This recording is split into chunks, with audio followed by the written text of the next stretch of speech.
नमस्कार, times of Swaraj में आप सबों का स्वागत है और मैं हूं संतोष सिंह। और आज हम टाइम्स ऑफ स्वराज में बात कर रहे हैं कि जो मैजिक या यूं कहें मोदी को लेकर जो बातें सामने आ रही हैं कि मोदी का आधार क्या है।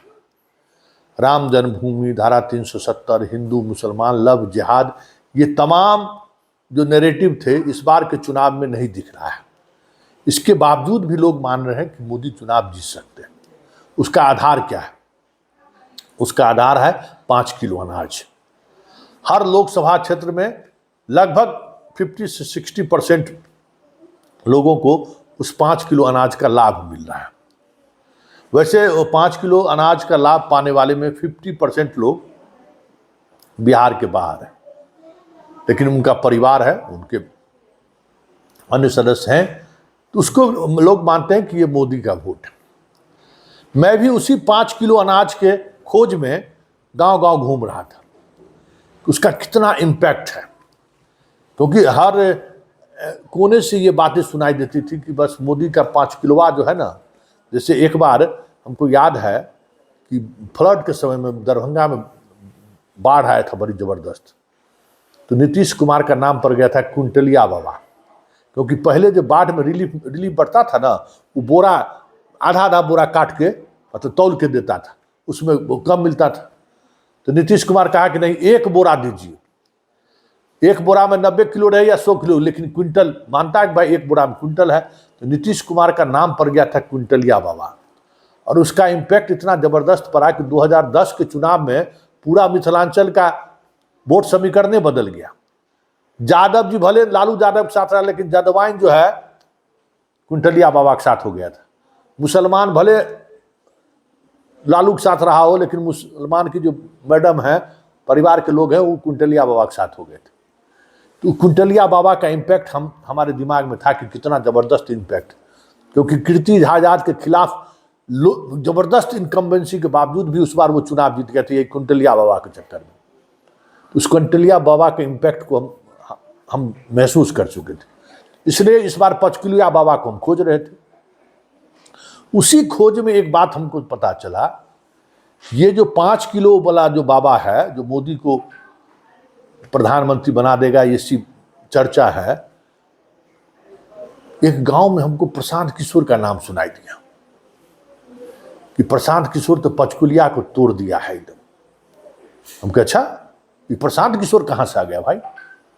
फिर हम लोगों से चर्चा करना शुरू किए, तो एक इंडिकेटर हमको दिखाई दिया कि प्रशांत किशोर जो बिहार के जो 15 जिलों में जो वो जनसुराज यात्रा निकाला है, उस यात्रा के दौरान उसी क्रम में हमें पता चला कि 10,000 क्लब बनाया है गांव-गांव में, जिसको बैडमिंटन का, क्रिकेट का, वॉलीबॉल का खेल का देखे, और वो रोज शाम में खेलता कूदता है और चर्चा होती है। उसमें इस बात पर सबसे ज़्यादा फोकस है कि जो 5 किलो अनाज है ना, इस 5 किलो अनाज जो है तुम्हारे लिए सबसे बड़ा दुश्मन है। तुम्हारा बच्चा इसके कारण निरक्षर हो रहा है, डेवलपमेंट नहीं हो रहा है, और तुम अपना वोट, जो करोड़ों का कीमत वाला वोट है, वो 5 किलो अनाज में भेज देता है। और प्रशांत किशोर का जो ग्रास लेवल पर जो ये काम हुआ है, उसका इम्पैक्ट पड़ता हुआ दिखा है मुझे। ये एक जगह हमको इंडिकेटर के रूप में दिखा। उसके बाद कम से कम 40 गांव हम गए, और 40 गांव में इस इंडिकेटर के बारे में बातचीत किया, तो पता चला हाँ, प्रशांत किशोर का एक क्लब तो चल रहा है, करता क्या ही हमको नहीं पता है। तो फिर उसके नेटवर्क को समझना शुरू किए। गांव वाले को नहीं पता था, लेकिन सबसे ज्यादा चोट अगर कहीं वो किया है तो पंचकुलिया अनाज वाले पर किया है। अब ये चोट वोट में परिवर्तित हो जाए, तब कह सकते हैं कि इस बार जिन कुछ और निकलेगा, और ये जो चुप्पी साधा हुआ जो वोटर है ना, उसका मतलब भी कुछ और निकलेगा। जरा सुनिए, एक समस्तीपुर के गांव में हम गए, उस गांव में जो लोग मौजूद थे उन्होंने कैसे हमें एहसास दिलाया कि प्रशांत किशोर का क्या इम्पैक्ट। तो जरा प्रशांत किशोर अपने भाषण में क्या चर्चा करते थे और उसका इम्पैक्ट गांव पर क्या है, जरा आप भी देखिए। मोदी जी आएंगे, आपको कहेंगे अनाज दे दिए, सड़क बनवा दिए, ये नहीं कहेंगे कि आपने उनको 45 लाख करोड़ रुपया के तिजोरी का मालिक बनाया, और उतना बड़ा तिजोरी का चाबी आप 4 किलो अनाजे पर दे दिए। एक वोट देकर जिसको आप बिहार में मुख्यमंत्री राजा बनाते हैं, वो आदमी हर साल 2.5 लाख करोड़ रुपया के तिजोरी का मालिक है, और उतना बड़ा तिजोरी का चाबी आप जात के नाम पर मुफ्त में दे दिए। तो 100 रुपया का चीज 1 रुपया में बेचिएगा तो चाहे प्रशांत किशोर को बेचिए, मोदी को बेचिए कि लालू को बेचिए, आपका नुकसान होगा ही होगा। लाखों रुपया का वोट अगर 4 किलो अनाज पर दीजिएगा, जात के नाम पर मुफ्त में दीजिएगा, तो जिसको दीजिएगा वो खा पी के मोटा होगा और आपके बच्चों का भविष्य बर्बाद हो। सोसाइटी भी किए, पैदल यात्रा किए, लोगों को समझाए कि आप लोग 5 किलो अनाज पर मत भूलिए, अपने बच्चों को पढ़ाने लिखाने की व्यवस्था जो सरकार करे उसको वोट दीजिए। गांव-गांव में क्लब स्थापित किए हैं। उनका और क्या गतिविधि चल रहा है?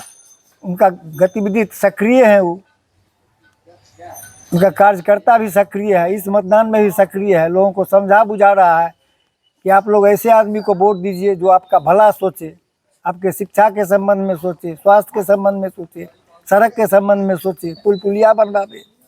अच्छा, जैसे अगर हम आप ही के गांव की अगर हम बात करें तो जनस्वराज के कार्यकर्ता को वो कैसे रेगुलेट करते हैं, कैसे वो इस चेन को काम बनाए हुए? हर प्रखंड में एक अध्यक्ष बनाए हैं, पंचायत में अध्यक्ष बनाए हैं, 10 आदमी की कमेटी बनाए हैं, क्लब टाइप खोल दिए हैं, कैरम बोर्ड है, उसमें वॉलीबॉल है, क्या कहते हैं